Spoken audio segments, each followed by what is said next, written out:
TV7 Israel News is made possible thanks to your generous donations. Shalom, Erev Tov, good evening. This is TV7 Israel News broadcast to you from Jerusalem. The U.S., with the encouragement of its Mideastern and European partners, revises an anticipated UN Security Council resolution offering a pathway to Palestinian statehood. The Islamist Hamas announces it will not abide by President Trump's 21-point plan. South Africa opens an investigation after Gazan Palestinians arrive in Johannesburg, absent any paperwork. The United Nations Security Council is scheduled to vote tonight on an American proposal for the day after the war in the Gaza Strip. The United States mission to the United Nations released a statement in which it announced that the U.S., Qatar, Egypt, the United Arab Emirates, Kingdom of Saudi Arabia, Indonesia, Pakistan, Jordan, and Turkey have joined forces in pushing for a Security Council resolution drafted by the United States to advance President Trump's plan to end the conflict in Gaza.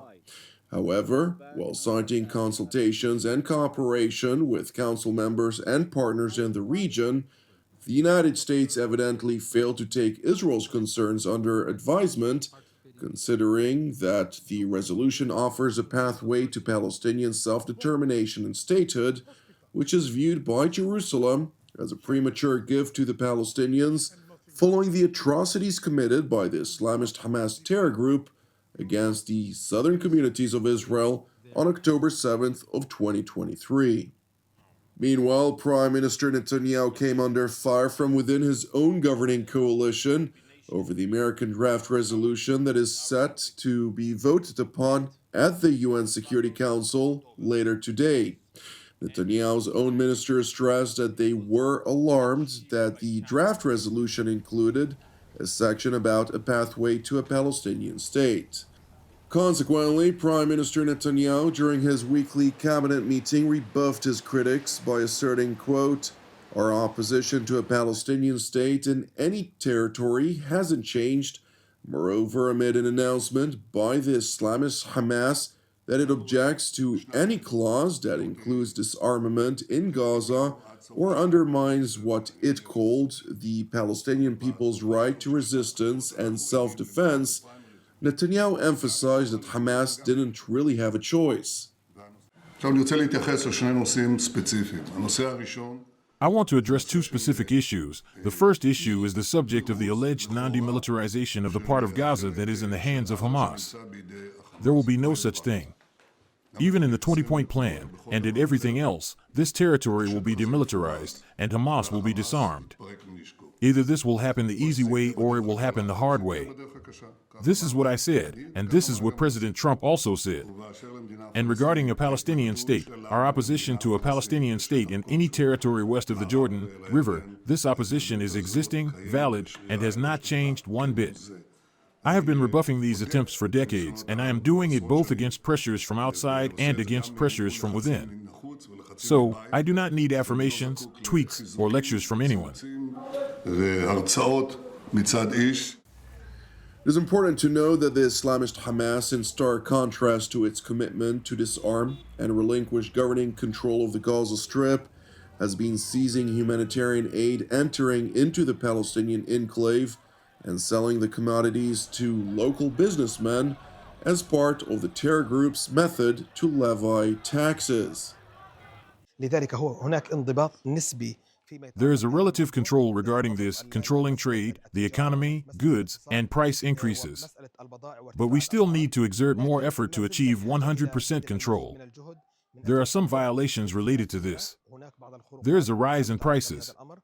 But this is a gradual process. Government teams are working gradually to control this issue. While Hamas is making every effort to control the market, Palestinian businessmen are also exploiting the fully subsidized entry of primarily Western-funded aid to secure a profit at the expense of ordinary Palestinian civilians who are forced to pay high prices for basic commodities entering the enclave. People today are struggling. There's no life. I am telling you, the ones living, working, and buying are the employees, all through mobile applications. But there are people without income. Where will they get money from? How will they eat? People are living off soup kitchens. In addition to Hamas's efforts to reassert control on the Gazan market, the terror group is also openly acknowledging its efforts to subdue its rivals, referring to them as lawless gangs. Since the ceasefire came into effect, signs of lawlessness and outlaw gangs have been combated. Tens of them have been neutralized, and tens have surrendered to the Palestinian government. Some remained in some areas, but the entire Gaza Strip is now getting under complete control. Meanwhile, Western experts closely monitoring the situation in the Gaza Strip are warning of clear efforts by Hamas to regain full control. According to the Trump 20-point plan, Hamas needs to be out of the picture, both in civilian and security sphere.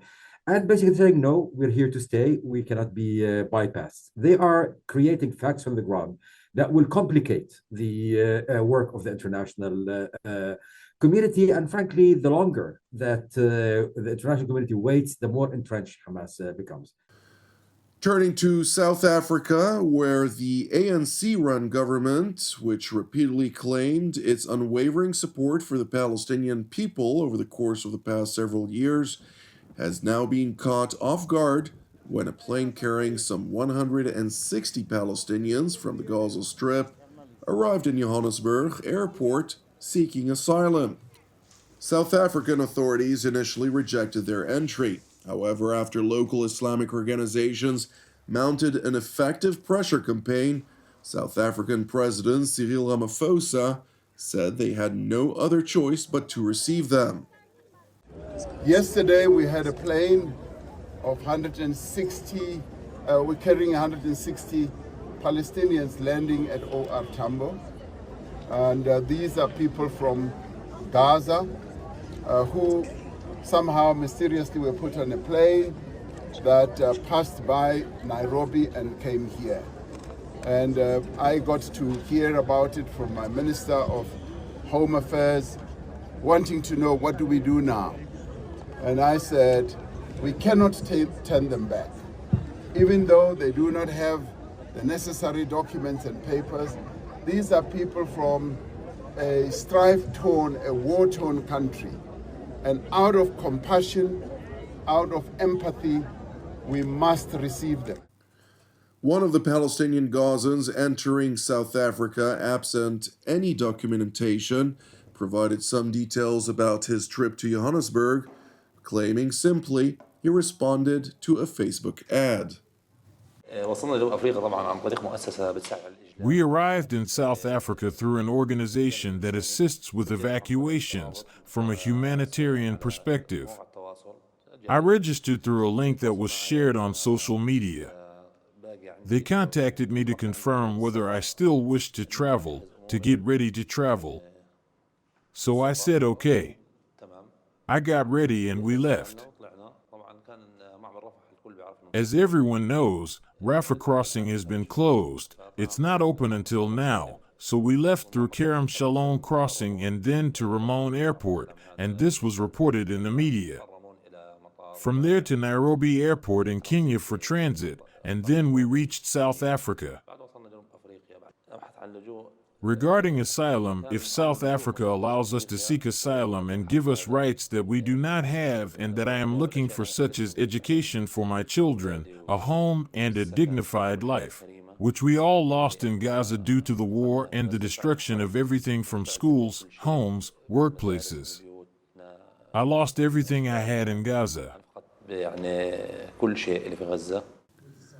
Meanwhile, South Africa's top diplomat announced that an investigation into the circumstances of the arrival of Gazans to Johannesburg claimed there were other countries that faced the same circumstances. We are suspicious as the South African government about the circumstances surrounding the arrival of the plane and the passengers that were in the plane. And this matter is a subject of investigation that must be thoroughly investigated, and the South African public will know at some stage. But it is indeed an issue of concern to us. It does look like it represents a broader agenda to remove Palestinians from Palestine into many different parts of the world, and it's a clearly orchestrated operation because they are not only being sent to South Africa, there are other countries where such flights have been sent. So indeed, it's a matter that is being investigated, and we do not want any further flights to come our way. Meanwhile, in Israel, the Prime Minister's office spokeswoman responded to a question on the Palestinian Gazans arriving in South Africa. South Africa's government has raised concerns about the arrival of a plane load of Palestinians from Gaza, with officials there saying the matter was under investigation. Steve, I'm reading the remaining response in question that you have here, specifically talking about Palestinians ending up in South Africa. I don't have much I can share with you on that, but the Prime Minister has made it clear that if Palestinians want to leave, they should be allowed to leave the Gaza Strip. And if they want to come back to the Gaza Strip, they should also be allowed to come back. Thank you for watching TV7 Israel News. Please pray for the peace of Jerusalem and the redemption of Israel. I'm Jonathan Essen wishing you an Erev Mevorach. Until our next broadcast, Shalom from Jerusalem.